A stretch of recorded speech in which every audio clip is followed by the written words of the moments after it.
নমস্কার বন্ধুরা, রিপাস হোম কিচেনে আপনাদের সবাইকে জানাই স্বাগত। আর এই যে আজকে ছোট বাচ্চাদের জন্য চিজ ব্রেড বার্গার রেসিপি। আর এটা কিন্তু বাচ্চাদের জন্য ভীষণই একটা পছন্দের খাবার হবে আশা করি, কারণ বাচ্চারা নিত্য নতুন এটা চাই ওটা চাই করে বায়না করে, এটা বানিয়ে দাও ওটা বানিয়ে দাও। আর এইভাবে যদি ঘরে বাচ্চাদের জন্য বানানোই যায়, হেলদিও থাকে আর টেস্টিও থাকে, দুটোই থাকে বজায়।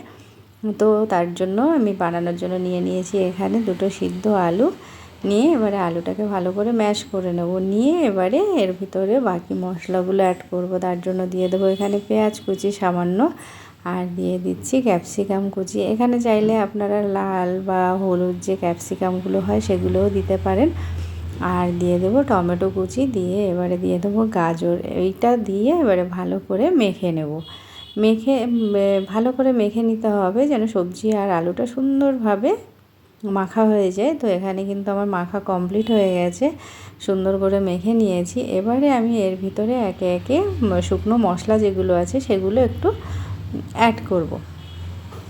তার জন্য এখানে আমি নিয়ে নেব এই যে গোলমরিচের গুঁড়ো। গোলমরিচ গুঁড়ো দেওয়ার পরে এরপরে আমি এর ভিতরে দিয়ে দেব মিক্স হার্বস দিয়ে যেটা ইটালিয়ান ডিশে ইউজ করা হয় বেশিরভাগই। তো বেশিরভাগই না, সব খাবারেই ইটালিয়ান সমস্ত খাবারেই ইউজ করা হয় মিক্স হার্বস।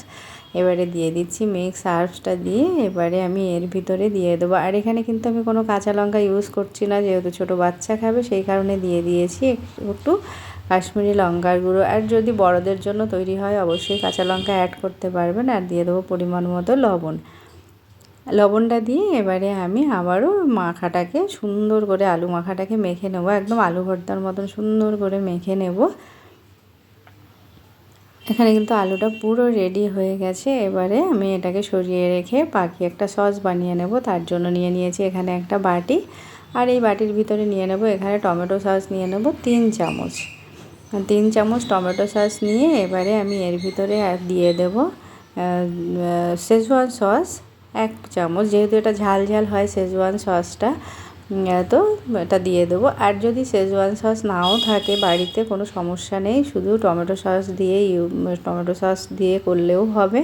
আর এর ভিতরে দিয়ে দিচ্ছি একটু ফ্লেভারের জন্য ওই যে মিক্স আপটা দিয়েছিলাম এর আগে আলু মাখার ভিতরে। আর এই যে দিয়ে দেবো একটু গোলমরিচের গুঁড়ো দিয়ে এবারে এই সসটাকে সুন্দর করে মিশিয়ে নেব।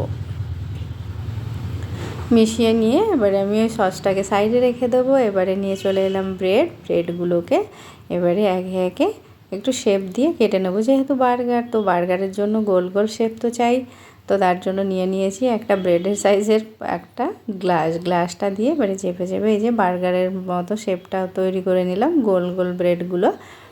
তো আমি প্রত্যেকটাকেই ওইভাবেই শেপ দিয়ে কেটে নেব। আপনারা চাইলে এখানে যদি মনে হয় যে না স্কোয়ার রাখবো, তো সব ব্রেডের সাইডগুলো ফেলে দিয়ে বাকিটা স্কোয়ার শেপ করে নিয়ে ব্যাস তার ভিতরে আলুর পুরটা ভরে দিয়ে ওইভাবে রেডি করতে পারেন, কোনো অসুবিধা নেই। শেপের বাচ্চারা যেভাবে খেতে পছন্দ করে ওইভাবেই তাদের জন্য করাটাই সবথেকে ভালো, ওরা খুশি খুশি খেয়েও নেবে। আর এই যে কথা বলতে বলতে এখানে আমি সসটাও লাগিয়ে দিয়েছি ব্রেডের উপরে, যে সসটা রেডি করে রেখেছিলাম সসটা লাগিয়ে দিয়ে তারপরে যে আলু মাখাটা মেখে রেখেছিলাম ওই আলু মাখাটাকে কিন্তু এবারে আমি লাগিয়ে দেব যতটা দেওয়া যায়।